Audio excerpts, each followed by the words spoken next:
cause de sa croissance démographique, la plus forte au monde, l'Afrique a une population qui est passée de 230 millions en 1950 à plus d'1,2 milliard en 2015.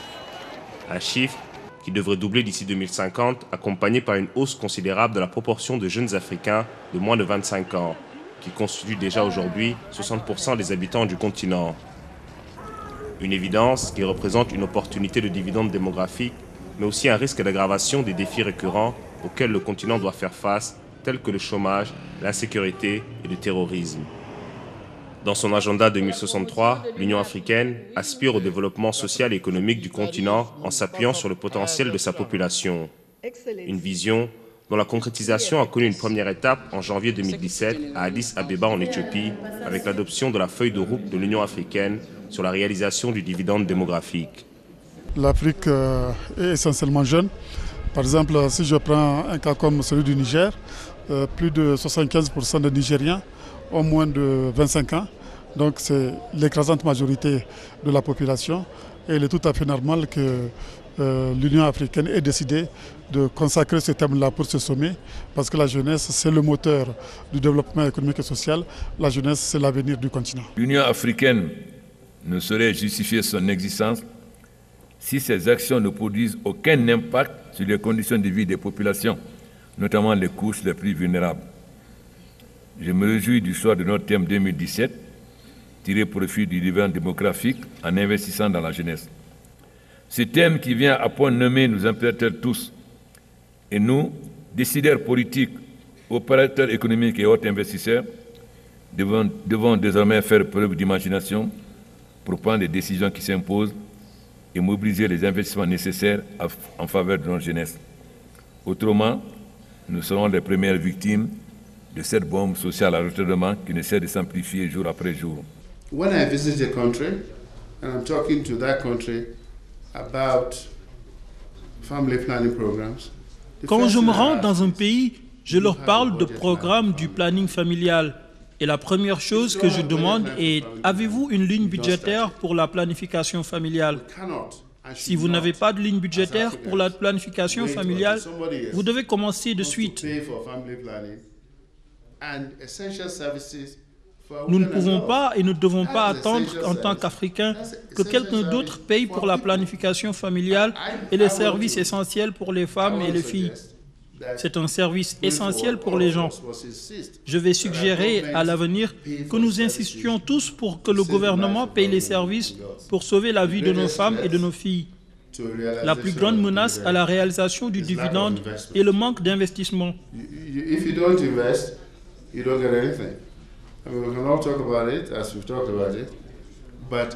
Si vous n'investissez pas, vous n'avez rien. Il y a des investissements spécifiques qui doivent être faits. Éducation, éducation, éducation, en particulier pour les filles. La contraception et la planification familiale, les services de santé, la capacité d'être en mesure de faire de la formation à l'entrepreneuriat, la formation professionnelle, la capacité d'accès au crédit pour les startups, entre autres. En plaçant l'année 2017 sous le thème « Tirer pleinement profit du dividende démographique en investissant dans la jeunesse », les leaders africains ont exprimé leur engagement à accélérer les progrès dans 4 secteurs clés: la santé, l'éducation, l'accès à l'emploi et la bonne gouvernance. Acteur incontournable des questions de démographie, l'UNFPA, le Fonds des Nations Unies pour la population, a œuvré tout au long de l'année 2017 à assurer la mobilisation autour de la question du dividende démographique et à la mise en œuvre effective de la feuille de route de l'Union africaine y afférent. La partie la plus difficile est derrière nous. C'est vraiment les concertations, les consultations. Maintenant qu'il y a quand même un accord sur tout, nous avons des feuilles de route, nous savons comment mener un certain nombre de réformes. Et d'ailleurs, dans beaucoup de pays, ces réformes sont très bien enclenchées. Les mesures de politique sont sur place, les programmes fonctionnent. Nous avons mobilisé un peu les acteurs, les contrats sont passés avec la société civile. Donc je crois aujourd'hui, vraiment, nous sommes sur la bonne voie. Il faut simplement faire en sorte qu'il n'y ait pas d'arrêt. Donc au niveau un peu des ressources et que les pays se préparent d'ores et déjà à la prochaine phase du projet et donc à la réplication du projet dans les autres parties du monde. Donc je suis confiant parce que les différents partenaires, en tout cas les différentes parties prenantes sont satisfaites des progrès que nous avons faits. Donc je crois qu'on ne change pas une équipe qui gagne. Dans les pays du Sahel, zone peuplée en majorité de musulmans, les taux élevés de fécondité et la faible prévalence contraceptive sont souvent attribués aux pesanteurs religieuses ou culturelles, combinés à un manque criard d'accès à l'information sur les méthodes contraceptives modernes. Pour renforcer les efforts en vue de la réduction de la mortalité maternelle, en investissant davantage dans l'accès aux méthodes contraceptives modernes, l'UNFPA a tenu à intégrer les leaders traditionnels et religieux au processus de transition démographique en organisant un symposium sur le dividende démographique et islam tenu en août 2017 au Tchad, à N'Djamena. Là où on utilise des thèmes techniques un peu compliqués comme le dividende démographique, la transition, tout ça là, nous on utilise des thèmes très simples pour dire tout simplement aux gens de ne pas se compliquer les choses. Le Suède est tout simplement, le dividende démographique est tout simplement une formule de lutte contre le chômage dans l'intérieur de nos jeunes, dans l'intérieur de nos femmes et dans l'intérieur de nos hommes. Et ainsi de suite, on arrive à les convaincre de la nécessité de traverser les différentes étapes, de relever les différents défis. Nous-mêmes les chefs, nous nous formons entre nous d'abord, le Suède nous forme d'abord, pour mieux comprendre ce de quoi il est question avant d'aborder nos populations par rapport à ces questions-là, pour éviter des erreurs qui nous sera difficile de repérer. Dans le cadre de la résolution des défis de développement, les premières dames des 6 pays du Suède, l'initiative pour l'autonomisation des femmes et le dividende démographique au Sahel, ont également affirmé leur engagement en procédant au lancement d'une campagne médiatique régionale de communication pour le changement social et de comportement. Elles ont ainsi mobilisé à Abidjan, la capitale économique ivoirienne, les autorités des pays du Suède, à savoir le Niger, le Mali, le Burkina Faso, la Mauritanie, le Tchad et la Côte d'Ivoire, afin de sensibiliser les différentes cibles aux thématiques du Suède. Nos gouvernements et les partenaires techniques, financiers et sociaux s'investissent inlassablement pour une maîtrise de la natalité par l'espacement des naissances, la scolarisation des filles ainsi que la lutte contre les mariages précoces. Cependant, la natalité dans nos pays reste galopante et les adolescentes contribuent fortement à la fécondité de nos pays. Mesdames et messieurs, nous devons chercher à renforcer et améliorer les stratégies et initiatives dans le domaine des actions novatrices pour inverser la tendance. Notre devoir, c'est d'agir ensemble pour accélérer la baisse de la fécondité, l'accès à la planification familiale et l'augmentation de l'âge du premier mariage, investir dans la santé publique afin de réduire la mortalité infantile et améliorer les systèmes de santé, améliorer l'accès à l'éducation par les filles, l'autonomisation des femmes et la promotion de l'égalité des sexes, renforcer les perspectives économiques, la création d'emplois, la flexibilité du marché du travail, l'ouverture au commerce extérieur, l'épargne et l'investissement et améliorer la gouvernance. Si la mobilisation en faveur des jeunes des deux sexes connaît une dynamique en Afrique, il est aussi essentiel d'identifier les formes d'appui qui pourraient favoriser leur autonomisation. C'est ainsi que l'UNFPA s'est associé à la 4e édition du Forum Rebranding Africa qui s'est tenu à Bruxelles en Belgique autour du secteur privé africain. Je pense que le secteur privé local a un rôle important donc pour en tout cas accroître un peu, pour amplifier les efforts en cours. Mais ça c'est un aspect, je pense, des aspects financement. Mais nous savons également que le secteur privé est également une source d'expérience, une source de savoir, donc une source un peu de ce qu'on dit en anglais de know-how. Je pense qu'il peut avoir un impact incroyable au fur et à mesure que nous passons à l'échelle. Donc je crois que la question du partenariat avec le secteur privé n'est pas seulement un partenariat où il faut mettre de l'argent sur la table. Je pense qu'il y a une large gamme de possibilités que le secteur privé nous offre et que nous devons absolument saisir pour accélérer la marche vers la capture du dividende démographique. Sur tous les agendas de l'UNFPA, l'année 2017 aura été marquée par la brutale disparition du docteur Babatunde Osotimehim, directeur exécutif de l'UNFPA en cours de mandat. Cela s'est produit dans la nuit du 4 au 5 juin à son domicile à New York. Un hommage lui a été rendu à travers toute l'Afrique et dans le monde. La succession du Nigérian Babatunde Osotimehim à la tête de l'UNFPA sera assurée par la Panaméenne Natalia Kanem, précédemment directrice exécutive adjointe de l'UNFPA. Elle a fait sa première apparition publique dans un événement consacré à l'Afrique à l'occasion du dernier forum Rebranding Africa à Bruxelles.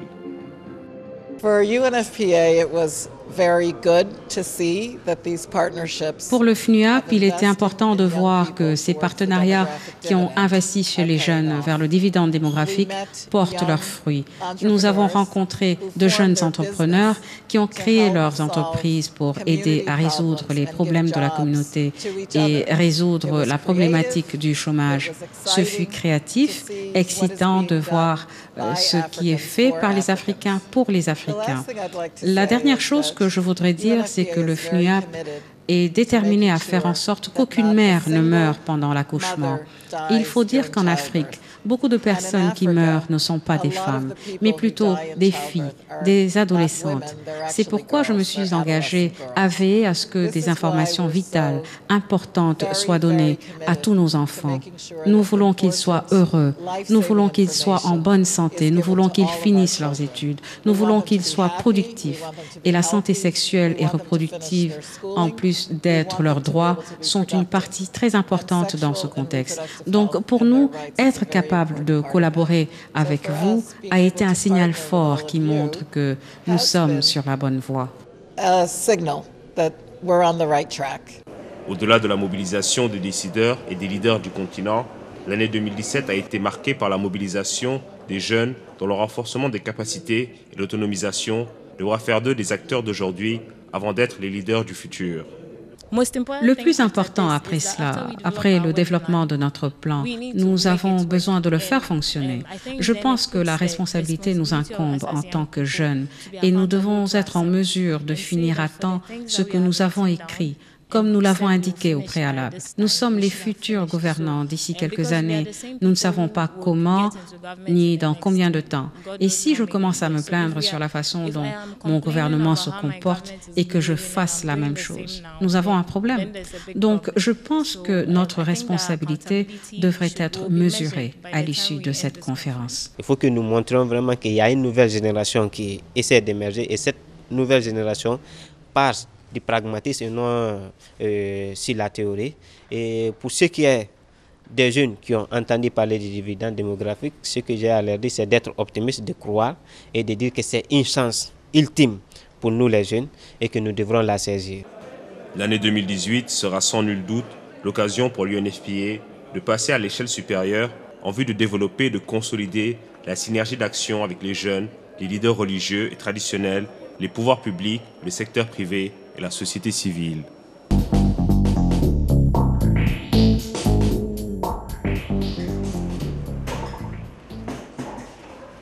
Les entrepreneurs africains ont continué d'alimenter la croissance économique sur le continent, créant des emplois et stimulant l'innovation. Les entrepreneurs sont en effet essentiels pour combler le fossé grandissant des inégalités en Afrique. Afin de donner plus d'impact à leur contribution, les experts affirment que la plupart des gouvernements du continent devraient les soutenir davantage. Ici à Mama Fresh, une boulangerie familiale à Addis Abeba en Éthiopie, on fabrique et exporte l'injera, une denrée de base dans le pays depuis 15 ans. Mama Fresh emballe et vend également divers plats éthiopiens, y compris la sauce au poulet et les épices. Mais l'injera est son produit phare, celui qui est le plus vendu. Quand nous avons commencé cette activité, quand nous avons commencé l'exportation, nous ne visions que la diaspora. Notre cible était la diaspora. De nos jours, de 2004 à aujourd'hui, nous cherchons à faire du commerce international, alors qu'au début, c'était à 95% pour la diaspora. De nos jours, nous atteignons 20% pour le marché international et 80% pour la diaspora. À des milliers de kilomètres plus loin, au Nigeria, c'est un autre pan de l'entrepreneuriat africain que promeut Bello. Cette dernière s'investit dans le commerce d'escargots. L'entrepreneur nigériane s'approvisionne chez des agriculteurs locaux en escargots terrestres géants d'Afrique pour les revendre ensuite aux industries de la beauté et aux grands restaurants du reste du monde. Les mollusques sont recherchés pour leur mucus, considéré comme étant riche en collagène, en acide glycolique, en antibiotiques et en plusieurs autres composants qui régénèrent les cellules de la peau et soignent les coupures. On dit également que la viande d'escargot est nutritive, pauvre en cholestérol et riche en protéines, ce qui en fait un mets populaire dans diverses cultures. La partie exportation a été lancée quand j'ai commencé ici à Lagos. Alors, même si je savais que je n'avais même pas encore couvert Lagos, quand j'ai commencé à avoir des demandes par email, par téléphone, et puis beaucoup de magasins africains qui m'appelaient, « Oh, pouvez-vous nous fournir ?» Et vous savez, dans ma tête, ça a juste titlé que oui, il y a un marché. Au Cameroun, Pascaline Nanda fabrique et vend des céréales pour nourrissons. Blé Solac, une marque d'aliments pour bébés à base de soja, de blé, de fruits, de lait et de sucre. Nanda a commencé son activité il y a 5 ans pour contrer les marques importées, qui selon elle sont généralement coûteuses et contiennent des conservateurs. À 6 mois, je me suis rendu compte que je ne pouvais pas lui offrir les céréales qu'on vendait sur le marché. Je parle de céréales instantanées parce qu'à partir de 6 mois, le lait maternel il devient insuffisant. Alors, lors d'un de mes voyages dans mon village, je me suis aperçue que les sœurs de mon village grillaient du blé qu'elles redistribuaient aux enfants de la communauté pour les aider à croître normalement. Et puis, quand j'ai vu, je me suis dit, tiens, à partir de ça, on peut faire quelque chose. C'est comme ça qu'après des expériences, ce Blé Solac est né. Au Kenya, une entrepreneure, Sirou, et ses partenaires ont contribué à déclencher une révolution industrielle animée par des femmes avec leur marque de jouets, Umba. Sirou, fondatrice et PDG de Fan Kids Group, qui fabrique des produits éducatifs et fonctionnels d'inspiration africaine, a décidé de fonder une entreprise il y a 7 ans alors qu'elle n'arrivait pas à trouver un lit de qualité pour son fils et a décidé de le faire elle-même et ne s'est plus jamais arrêtée. Fan Kids exporte des meubles à travers l'Afrique de l'Est et la marque s'est développée pour fournir des leçons de technologie aux enfants ainsi qu'une bande dessinée qui enseigne la science à travers des histoires. Nous nous sommes rendus compte de l'énorme fossé dans l'utilisation de la créativité, de l'innovation et de la fabrication dans l'univers des enfants. Au niveau mondial, les industries dédiées aux enfants gagnent des milliards de dollars. Mais pour une raison quelconque, ici, nous ne voyons pas l'importance d'investir dans nos enfants. Je ne parle pas d'argent, je parle de les inspirer. Au même moment, la boulangerie de Boroto dans le canton de Soweto en Afrique du Sud se distingue en faisant baisser le coût de la vie des populations locales en rendant disponible ce pain au prix abordable. Une miche de pain coûte environ 44 cents de dollars américains, soit près de la moitié du prix du pain sur le marché. Les livraisons dans le quartier se font à vélo ou dans un chariot. Vivre dans notre communauté est tellement déprimant à cause du chômage. Il n'y a pas de travail et la sécurité alimentaire est également un problème. J'ai donc pensé à innover sur quelque chose qui puisse aider toute la communauté pendant que nous faisions tourner ces affaires. Nous l'appelons une entreprise communautaire. Nous l'appelons comme cela à cause de la communauté, à cause du fait que la majorité des gens peuvent se le permettre et à cause de cela, c'est une entreprise très classique. Ces différents profils d'entrepreneurs démontrent la demande croissante des consommateurs et de l'émergence d'une classe moyenne qui continue de créer des opportunités pour les startups et les entreprises en Afrique tout en stimulant sa croissance économique.